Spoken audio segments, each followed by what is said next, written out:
Hi everyone, this is మన Krishna. So today వచ్చేసి మన టాపిక్ వచ్చేసి control system. Okay, control system సబ్జెక్ట్కి మనం ఎలా ప్రిపేర్ అవ్వాలి, ఎలా ప్రిపేర్ అయితే మనం పాస్ అయ్యే ఛాన్సెస్ ఉన్నాయి. ఓకే, సో దానికోసం ఏంటంటే మనకు ఫస్ట్ సిలబస్లో ఏమేమి ఉన్నాయి, సో ఆ టాపిక్స్ ఏ ఉన్నాయి, ఎలా చదివితే పాస్ అవుతుందో తెలుసుకోవాలి. సో దానికి ఏంటంటే మన కంట్రోల్ సిస్టమ్ ఉన్న టాపిక్స్లో ఏమేమి ఉన్నాయి. ఓకే, సో కంట్రోల్ సిస్టమ్స్లో టాపిక్స్లో మనకున్న చాప్టర్ 1. సో చాప్టర్ 1లో ఏమేమి ఉన్నాయి? సో చాప్టర్ 1లో physical. Okay, so physical system and their representation. So physical systems అంటే మన ఫిజికల్ సిస్టమ్స్లో so mass balance equations. Okay, so principle of one. Okay, principle one equations ఏంటంటే మనకు ఏవైతున్నాయి. ఓకే, సో మెకానికల్ సిస్టమ్స్ని ఎలక్ట్రికల్ సిస్టమ్స్ కన్వర్షన్ చేయాలంటే మనకు mass time ఏవైతున్నాయి. ఓకే, సో మాస్కి టైంకి ఏవైతే క్వశ్చన్స్. Next moment. సో ఈ మూమెంట్లో మూడుకి సంబంధించిన క్వశ్చన్స్కి బేస్ చేసుకొని ఎలక్ట్రికల్ సిస్టమ్ మెకానికల్ టు ఎలక్ట్రికల్గా కన్వర్షన్ అయ్యాలి. ఎలక్ట్రికల్ టు మెకానికల్ కన్వర్షన్ అయ్యాలి. సో దీనికి సంబంధించిన క్వశ్చన్స్ అండి. ఓకే, సో నెక్స్ట్ అనేది మనకు ఓపెన్ లూప్ సిస్టమ్ అంటే ఏంది, క్లోజ్ లూప్ కంట్రోల్ సిస్టమ్ ఏందనేది. నెక్స్ట్ లీనియర్ అంటే ఏంది, నాన్ లీనియర్ అంటే. సో లీనియర్ ఏవైతున్నాయి, సో మనకు లీనియర్కి సంబంధించినది ఏముంది. ఓకే, సో లీనియర్ అంటే ఉంది, సో మనకున్న టాపిక్స్లో. సో లీనియర్ అంటే సో మనకు ఇలా లీనియర్గా కంటిన్యూస్. అదే నాన్ లీనియర్ అంటే మనకు ఇలా పారాబోలిక్ ఉండొచ్చు, ఇలా మనకి ఏసీ వేవ్ ఫార్మ్స్ ఉంటాయి కదా, సో ఇలా నాన్ లీనియర్. సో ఏవైతే సో లీనియర్కి నాన్ లీనియర్కి డిఫరెన్స్ వాటికి ఇలా. Next time variant, time invariant. So టైంతో పాటు చేంజ్ అయింది, టైంతో పాటు చేంజ్ కాదు. సో దానికి సంబంధించిన next block diagram. So block diagram presentation. ఈ ఈ ఫస్ట్ చాప్టర్లో పాస్ అవ్వడానికి మనం ఏంటంటే ఏ టాపిక్స్ నేర్చుకోకపోయినా బ్లాక్ డయాగ్రామ్ రిడక్షన్ టెక్నిక్ అనేది నేర్చుకోవాలి. So block diagram reduction technique నేర్చుకుంటేనే మనం పాస్ అవుతాం. సో మనకు ఫస్ట్ సిస్టమ్ ఉంటుంది. సో సిస్టమ్ని ఏ విధంగా రిప్రజెంటేషన్ చేస్తాం. సో మనకేందంటే బుక్ మొత్తంలో చూస్తే మనకు జీ అనేది చాలా ఇంపార్టెంట్. ఓకే, ఈ చాప్టర్లో జీ బ్లాక్ డయాగ్రామ్ చేసినప్పుడు ప్లస్ని చేసినప్పుడు ఏమవుతుంది, ఈ ప్లస్ని ముందరికి జరిపితే ఏమవుతుంది. ఓకే, ఫార్వర్డ్ చేసి నెక్స్ట్ బ్యాక్వర్డ్ తీస్తే ఏమవుతుంది అది. నెక్స్ట్ సైడ్ బై సైడ్ ఉంటే వీటిని కంబైన్ చేస్తే ఏమవుతుంది. నెక్స్ట్ టాప్ అండ్ బాటమ్ ఇలా బ్లాక్స్ని మూమెంట్ని చేస్తే మనకు వచ్చే ఈక్వేషన్స్ని ఏ విధంగా దానికి సంబంధించిన క్వశ్చన్స్ ఇవి మనకు వచ్చాయి. సో అలా ప్రిపేర్ అవ్వాలి. సో నెక్స్ట్ ఏంటంటే signal flow. So block diagram రిడక్షన్లో ఏవైతే సిస్టమ్ని డ్రా చేస్తుంటారో దాన్ని ఇంకా ఈజీగా. ఓకే, సో దాన్ని ఏంటంటే బ్లాక్ డయాగ్రామ్స్లో మనకు ఈక్వేషన్స్ అంటారు. సో ఆ ఈక్వేషన్స్ తోటి మనకు ఫైనల్ ఈక్వేషన్స్ రావడానికి ఏవైతే మెథడ్స్ దాన్ని ఇంకా రెడ్యూస్ చేసి చేయడానికి signal flow graph method use చేస్తాం. అది దానికి సంబంధించిన ప్రాబ్లమ్స్ అనేది నేర్చుకోవాలి. ఈ ప్రాబ్లమ్స్ నేర్చుకోవాలంటే మనకి ఏ బుక్ వాడాలి. సో మనకున్న బుక్లు ఏవైతున్నాయో ఇవి ఆల్రెడీ బుక్స్ ఉంటాయి కదా, ఈ బుక్లో మనం యూజ్ చేసుకొని నేర్చుకోవాల్సింది. సో ఏ బుక్ అనేది పర్ఫెక్ట్గా అనేది కాకుండా సో మనకు ఈజీగా మార్క్స్ ఫస్ట్ చాప్టర్లో బేసిక్ క్వశ్చన్స్ అనుకుంటే ఫస్ట్ చాప్టర్కి ఈ బుక్ అనేది హెల్ప్. ప్రాబ్లమెటిక్స్ మోర్ అనుకోండి, అప్పుడు ఈ బుక్ అనేది ప్రిఫరెన్స్ ఇవ్వాలి. ఫిఫ్త్ చాప్టర్కి అయితే ఈ బుక్ అనేది ఎక్కువ. సో మీరు అంటే చాప్టర్ బేస్ పైన మీరు టాపిక్స్ అనేది మీకు ఏది బుక్ అవైలబిలిటీ ఉంటే ఆ బుక్ ఏంటంటే పర్ఫెక్ట్గా ప్రిపేర్ కావాలి. ఇందుట్లో ఉన్న బుక్ అని కాదు, సో మీకు అవైలబిలిటీ ఆఫ్ బుక్ బేస్ చేసుకొని ప్రిపేర్ అవ్వండి. బుక్ ఏదైనా కాన్సెప్ట్స్ మాత్రం నేర్చుకుంటే అది main. Next DC servo motor ఉంది. సర్వో మోటార్లో ఏం వేరియేషన్స్ ఉంటాయి, ఆల్రెడీ మీరు ల్యాబ్ ఉంటుంది. ఆ ల్యాబ్లో DC servo motor, AC servo motor ఎలా చేంజ్ అవుతుంది, ఏం చేంజ్ చేస్తే ఏం చేంజెస్ అవుతుంటాయి, అది నేర్చుకుంటారు. దానికి సంబంధించిన సర్క్యూట్ డయాగ్రామ్ అయితే సర్క్యూట్ డయాగ్రామ్ డ్రా చేసి నేర్చుకుంటే పర్ఫెక్ట్గా సింక్ అయిపోతుంది. Okay, next time domain analysis. So time domain analysis with okay, so ఇక్కడ ఏంటంటే టైమ్ డొమైన్ అనాలిసిస్లో అవుతుందో మనం time variant in time variants ఉంది కదా. సో ఇక్కడ దానికి సంబంధించి ఫస్ట్ ఏంటంటే time domain analysis. So time domain అనాలిసిస్లో ఏంటంటే మనకు అన్నీ కూడా ఏంటంటే సిస్టమ్ ఇన్పుట్ అవుట్పుట్ డాటా పైన వేరియేషన్స్ చేసి స్టెప్ ఇన్పుట్ ఇస్తే ఏమవుతుంది, నెక్స్ట్ ర్యాంప్ ఇన్పుట్ ఇస్తే ఏమవుతుంది సిస్టమ్కి. సో దానికి సంబంధించిన క్వశ్చన్స్. ఓకే, నెక్స్ట్ సో మనకు టైప్స్ ఆఫ్ ఎర్రర్స్. సో ఎర్రర్స్లో మనకి ఏమేమి టైప్స్ ఉంటాయి. సో ఎర్రర్స్లో ఏంటంటే మనకు ఐఐఈ, ఐటిఐఈ, ఐఎస్ఈ, ఎంఏఈ, టీవీ, సో ఇలా ఉంటాయి. సో అవి ఏ దానికి సంబంధించిన ఫార్ములాస్ ఏంటి. సో ఆ ఫార్ములాస్ సంబంధించింది ఏముంటాయి. సో మనకు ఐఐఈ, ఐఎస్ఈ ఏవైతున్నాయి అవి నేర్చుకోవాలి. సో ఇంటిగ్రల్ స్క్వేర్ అలా ఏంటి, ఓకే. సో అవి క్వశ్చన్స్ అనేది పర్ఫెక్ట్గా నేర్చుకోవాలి. ఓకేనా. సో నేర్చుకుంటే పర్ఫెక్ట్గా ఈ చాప్టర్ అనేది మనకు టైప్స్ ఆఫ్ ఎర్రర్స్, వాటికి ఏంటంటే ప్రతి దానికి ఇంటిగ్రల్ ఉంటాయి. ఓకే, మనకు ఇన్పుట్ అవుట్పుట్కి డిఫరెన్స్ ఉంటుంది ఎర్రర్, ఆ ఎర్రర్కి మనకి ఏ దానికి. ఓకే, ఇంటిగ్రల్ స్క్వేర్ ఎర్రర్ అంటే ఇది, ఇంటిగ్రల్ రూట్ స్క్వేర్ మీ, okay sorry, ITA. Okay, integral time absolute error, ITA integral time error. Okay, IAE sorry IAE, ITAE, ISC, MSC, MAE, okay, RMSC, ఇలా సంబంధించి related questions అవుతున్నాయి, related types of error సంబంధించి. Next second order system ఉంటుంది, first order system. So దీనికంటే ముందు మనకు order of the system ఉంటుంది. First system order ఉంటుంది, సిస్టమ్ టైప్ అంటే. Okay, so type of the system ఏంది, ఆర్డర్ ఆఫ్ ది సిస్టమ్ ఏంటి. ఓకే, సో టైప్ ఏంటి, ఆర్డర్ అంటే ఏంటి. ఓకే, అది గుర్తుపెట్టుకోవాలి.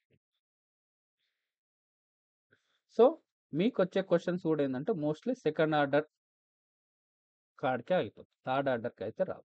ఓకే,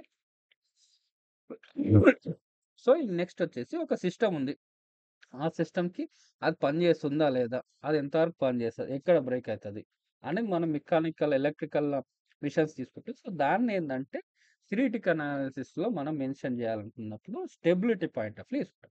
సో దాన్ని ఏంటంటే ట్రాన్స్ఫర్ ఫంక్షన్ ఒక సిస్టమ్ ఉంది. ఓకే, ఒక డీసీ మోటార్ ఉంది, ఆ డీసీ మోటార్ని ఇన్పుట్ అవుట్పుట్ డేటా తీసుకొని దాన్ని ఒక ట్రాన్స్ఫర్ ఫంక్షన్గా కన్వర్షన్ చేస్తారు. ఆ కన్వర్షన్ చేసిన తర్వాత ఆ సిస్టమ్ అనేది మీరు ఏం వేరియేషన్స్ చేస్తే ఏం స్టెబిలిటీ ఉందా లేదా అని ఫైండ్ చేయడానికి మనకేంటంటే స్టెబిలిటీ కాన్సెప్ట్ ఉంది. ఆ స్టెబిలిటీ కాన్సెప్ట్ అంటే మనం ఇన్పుట్ ఎంత ఇస్తున్నా అవుట్పుట్ ఎంత ఇస్తుంది. సో దానికి మిడిల్లో ఏం వేరియేషన్స్ ఉంది, ఎంత లాసెస్ అవుతున్నాయి, ఓకే, ఎంత ఎర్రర్ వేరియేషన్స్ ఇస్తుంది. సో దానికి సంబంధించినవి అన్నీ కూడా ఈ థియరిటికల్ కాన్సెప్ట్ స్పేస్ పైన మనకు ఉంటుంది. సో మనకు దాంట్లో ఏంటంటే first root hedge criteria base, characteristic equation base పైన మనం ఏంటంటే నేర్చుకోవచ్చు. స్టెబిలిటీ క్రైటీరియా ఉంటుంది. నెక్స్ట్ రిలేటివ్ స్టెబిలిటీ అనాలిసిస్, ఈ రెండింటికి అవుతుంది. ఓకే, ఈ వీటికి ఇవన్నీ కూడా ఏంటంటే స్టెబిలిటీ అనాలిసిస్ పైన. ఓకే, నెక్స్ట్ రూట్ లోకస్ అంటే ఇవేంటంటే క్యాస్టిక్ ఈక్వేషన్ బేస్ పైన మన స్టెబిలిటీ ఉందా లేదా అని. రూట్ లోకస్ లేదంటే మనకు పోల్స్, జీరోస్ బేస్ చేసుకొని మనకి ఎక్కడ పోల్స్ ఉన్నాయి, ఎక్కడ జీరోస్ అనేది బేస్ పైన మనకు సిస్టమ్ స్టేబుల్ ఉందా లేదా అని చెప్పడానికి గ్రాఫికల్ రిప్రజెంటేషన్ చేసి సిస్టమ్ స్టెబిలిటీ అని మెయింటైన్ చేస్తాం. Okay, so construction of locus, route locus, దీని మనకేందంటే ఒకటి ఈ కన్స్ట్రక్ట్ రూట్ లోకస్ అని నేర్చుకుంటే మనకు గ్రాఫికల్గా ఈజీగా మార్క్స్ అనేది తెచ్చుకోవచ్చు. ఓకే, గ్రాఫికల్ మార్క్స్ తెచ్చుకుంటే ఏంటంటే ఒకటి polar plot, Nyquist plot, Bode plot. Okay, ఈ ప్లాట్స్ నేర్చుకుంటే పాస్ అవ్వడం కంపల్సరీ, ఏదో ఒకటి వస్తుంది, నేర్చుకుంటే పాస్ అవుతారు. ఓకే, సో కాబట్టి నేర్చుకోవాలి అంతే, పాస్ అవ్వాలంటే నేర్చుకోవాలి, డయాగ్రామ్ తీసుకోవాలి. సో దీంట్లో ఏంటంటే మనకు గ్రాఫ్లు అండ్ టైప్స్, ఏ గ్రాఫ్ ఏ దానికి వాడాలి. సో గ్రాఫ్లు తెలియకుండా ఎగ్జామ్కి ఈ గ్రాఫ్ ఈ ఇంట్లో డ్రా చేయాలో తెలియదు అనుకోండి, అప్పుడు మార్క్స్ అనేది పోతాయి. సో దానికోసం ఏంటంటే మనకు ఈ రూట్ లోకస్ అనేది మనకు లీనియర్ గ్రాఫ్ ఉంటుంది. ఓకే, సో నార్మల్గా యూజ్ చేస్తాం కదా, ఆ గ్రాఫ్ అనేది సరిపోతుంది. అదే బోడే గ్రాఫ్ ఉందనుకోండి, Bode plot. So so Bode ప్లాట్కి ఏంటంటే మనం యూజ్ చేసే ఏంటంటే ఫ్రీక్వెన్సీ ప్లాట్స్ ఉంటాయి, లైన్స్ అనేది ఇవి. ఈ లీనియర్ గ్రాఫ్ ఏంటంటే మనకు అన్ని బాక్సెస్ ఉంటాయి, ఇక్కడ ఈ ఈ ఫ్రీక్వెన్సీ టాప్. ఓకేనా, అది డిఫరెంట్. అదే పోలార్ ప్లాట్ ఉందనుకోండి, so polar plot Nyquist plot అనేది మనకు ఫ్రీక్వెన్సీ అనేది ఇలా రౌండ్గా ఉంది. ఓకే, ఈ గ్రాఫ్లు అనేది తీసుకొని డ్రా చేసుకోవాలి. సో గ్రాఫ్ అనేది నేర్చుకుంటే ఈజీగా ఉంటుంది.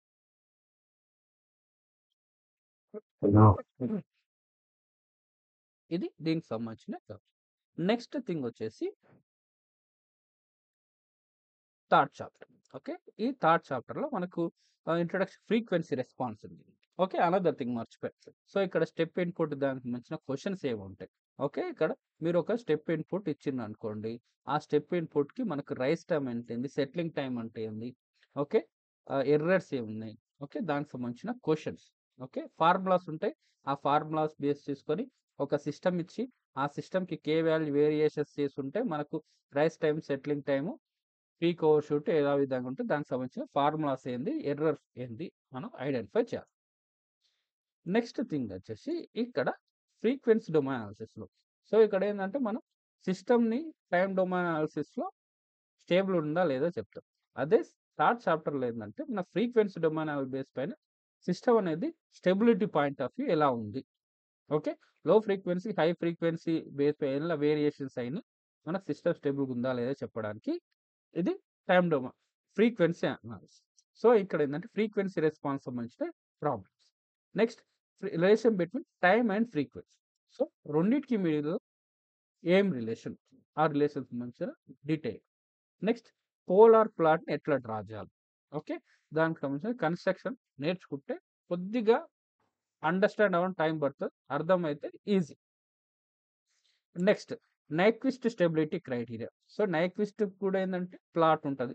సో ఈ ప్లాట్లో ఏంటంటే స్టేబుల్గా ఉందా లేదా అనేది ఈ మీ ఏంటంటే అనేది ఈడ ప్లస్ ఇటు సైడ్ నెగిటివ్ ఉంటాయి, ఇటు సైడ్ ప్లస్ పాజిటివ్ ఉంటాయి. ఈ సర్కిల్స్లో మనకు 1 లోపల వస్తే ఏంది, ఓకే, యూనిట్ సర్కిల్ లోపల వస్తే ఏంది, యూనిట్ సర్కిల్ లోపల ఎన్ని సర్కిల్స్ వస్తాయి, క్లాక్ వైజ్ తిరిగిందా, యాంటీ క్లాక్ వైజ్ తిరిగిందా సిస్టమ్, ఓకే, ఓపెన్ లూప్ దా, క్లోజ్ లూప్ దా, దానిపైన మనకు సిస్టమ్ స్టెబిలిటీ అనేది డిపెండ్ అవుతుంది. Okay, next another thing gain margin, phase margin. So gain margin, phase margin అంటే ఏంది. ఓకే, సో గెయిన్ మార్జిన్కి ఏం చేయాలి, ఫేజ్ మార్జిన్కి ఏం చేయాలి, సో క్యాల్కులేట్ చేస్తే మనకు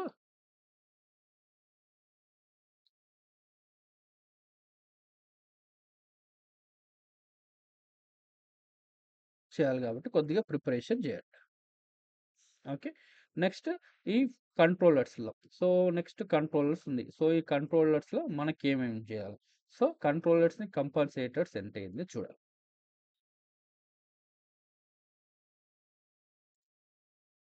ఓకే, 1 minute. ఓకే, సో ఇక్కడ ఏంటంటే మనం తీసుకుందాం next introduction to the classical control. So classical controls ఏంది, సో మనకు ఆన్ ఆఫ్ కంట్రోల్స్ ఉన్నాయి. Okay, so on off controls తోటి ఏం చేస్తాం, ఆన్ ఆఫ్ కంట్రోల్తో ఆన్ అవుతుంది, ఆఫ్ అవుతుంది. సో అలా కాకుండా ఒక సిస్టమ్ని మనం రన్ చేసేటప్పుడు వాటి ఇన్పుట్ అవుట్పుట్ బేస్ చేసుకో మనకు అవుట్పుట్ ఇంక్రీజ్ కానీ డిక్రీజ్ కానీ చేయాలనుకున్నప్పుడు మనం ఏమేం చేయాలి. ఓకే, ఆ పారామీటర్స్ వేరు కాకుండా ఇన్పుట్ డేటాని వేరీ చేయకుండా అవుట్పుట్ని మనకు మన స్పెసిఫికేషన్స్, ఓకే, డిజైర్డ్ స్పెసిఫికేషన్స్ తగ్గట్లు ఎలా చేంజ్ చేయాలి, అది కూడా time and frequency domain base పైన. ఓకే, వాటికి సంబంధించిన టాపిక్ ఈ టాపిక్. నెక్స్ట్ వచ్చేసి సో ఫ్రీక్వెన్సీ డొమైన్. సో మనకు స్టెబిలిటీ అయిందంటే స్టడీ స్టేట్ అక్యురసీ అయింది, transient accuracy. Okay, so disturbance rejection. So disturbance rejections అంటే మనం ఇప్పుడు ఉంది, ఓకే, ఒక డీసీ మోటార్ ఉంది, డీసీ మోటార్ డిస్టర్బెన్స్ అనేది మనం ఇవ్వడానికి ఉంది.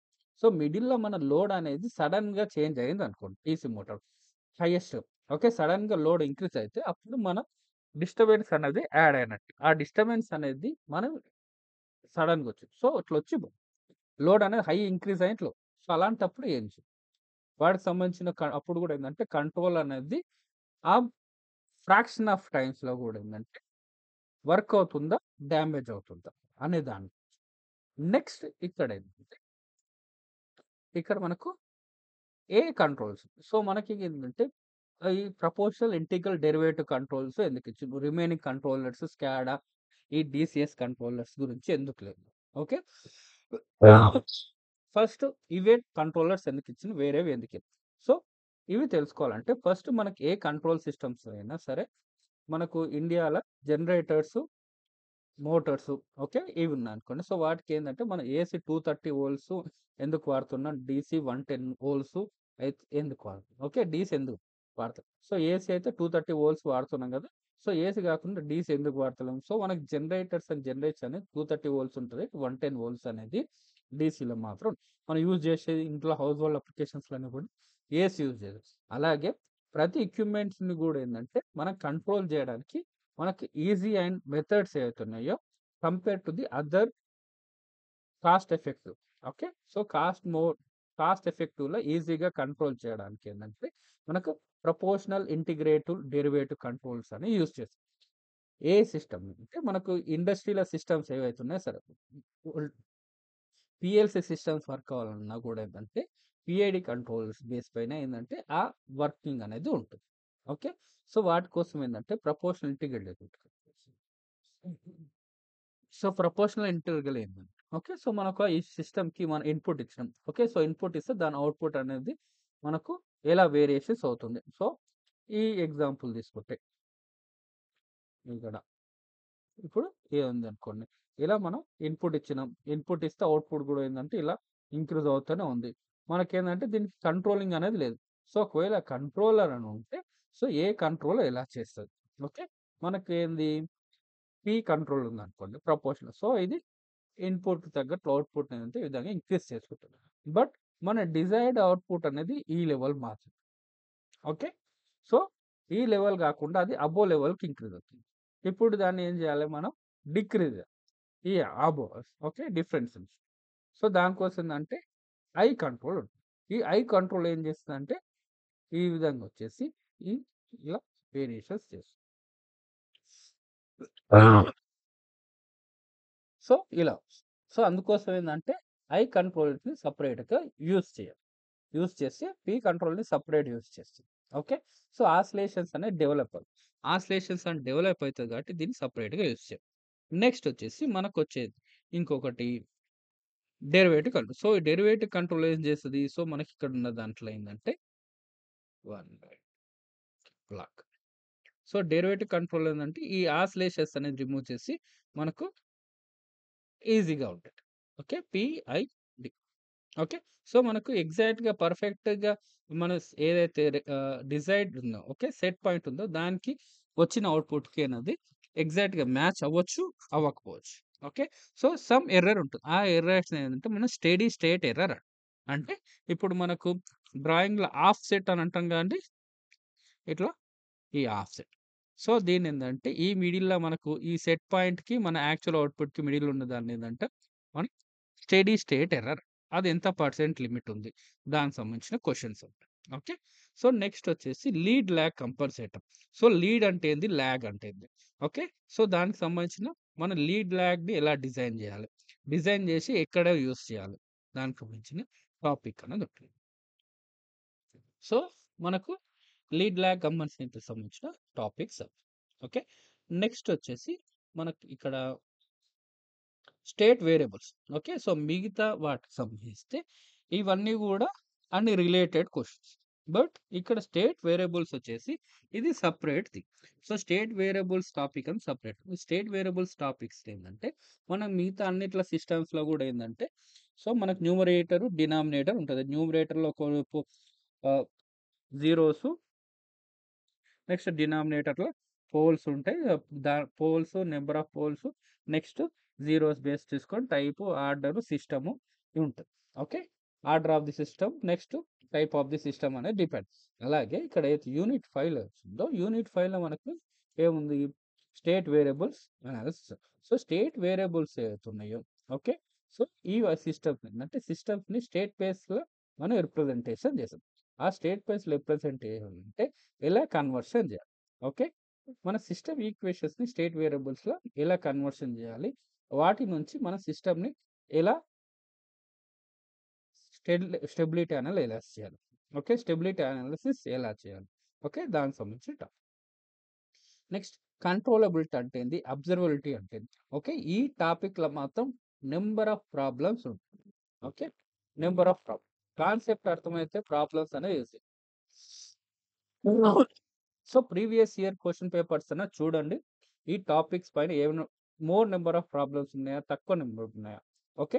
ఆ టైప్ ఆఫ్ ప్రాబ్లమ్స్ మీరు ఒక్కసారి అబ్జర్వ్ చేస్తే ఈజీగా చేయొచ్చు. ఒకవేళ ప్రీవియస్ క్వెషన్ పేపర్స్ ఒక్కసారి కూడా చూడకుండా డైరెక్ట్ ఎగ్జామ్‌కి ఎళ్ళిండ్రనుకోండి, మీరు గూడా ఏందంటే ఆశ్చర్యానికి గురైతారు కంపల్సరీ. ప్రిపరేషన్ పర్ఫెక్ట్‌గా లేకపోతే. ఉంటే ఏం ప్రాబ్లమ్ ఉండదు. సో, ఏ ఎగ్జామ్స్‌కైనా సరే ఏందంటే మినిమమ్ 3-4 ప్రీవియస్ క్వెషన్ పేపర్స్ చూడాలి. సార్ మేమే first batch. Okay. Very good. మంచిదే. ఫస్ట్ బ్యాచ్ స్టూడెంట్స్ ఉందనుకోండి, ప్రీవియస్‌కి మీకు సంబంధించిన సబ్జెక్టే మోస్ట్‌లీ కొత్తగా ఉండకపోవచ్చు. కాన్సెప్ట్స్ అనేది ఒకటో, రెండో చేంజ్ ఉంటాయి. మిగతా అన్నీ సేమ్ ఉంటాయి. అవి ఉందా లేదో ఒకసారి చూడండి. సో, ఈ బుక్స్ అనేది మోస్ట్‌లీ నెట్‌లో అవైలబుల్ ఉంటాయి. ఓకే. గూగుల్ బుక్స్‌లో చూడండి. దానికి సంబంధించిన ప్రాబ్లమ్స్ ఏమున్నాయి, ప్రిపేర్ అయితే ఈజీ. సో, ఈ టాపిక్స్‌లో అయితే కంట్రోలబిలిటీ, అవాయిడబిలిటీ పైన కంపల్సరీగా ప్రాబ్లమ్స్ ఉంటాయి. ఆ ప్రాబ్లమ్స్ ఏంటంటే పర్ఫెక్ట్‌గా ప్రిపేర్ అవ్వండి. మంచిగా ఎగ్జామ్స్ రాయండి. Okay. Anyhow all the best. Preparations మంచిగా అవ్వండి. ఎగ్జామ్స్ అనేది ఈజీగా అవుతాయి. So, minimum 3 to not only this subject. So, remaining subjects ఏవైనా సరే minimum 3-4 question papers. Okay. Previous years question papers అనేది చూడండి. చూసి ఆ టాపిక్స్ ఏంది, వాటికి సంబంధించినవి ప్రిపేర్ అయితే మీకు ఈజీగా ఉంటుంది. Okay. Anyway thank you. Have a nice day.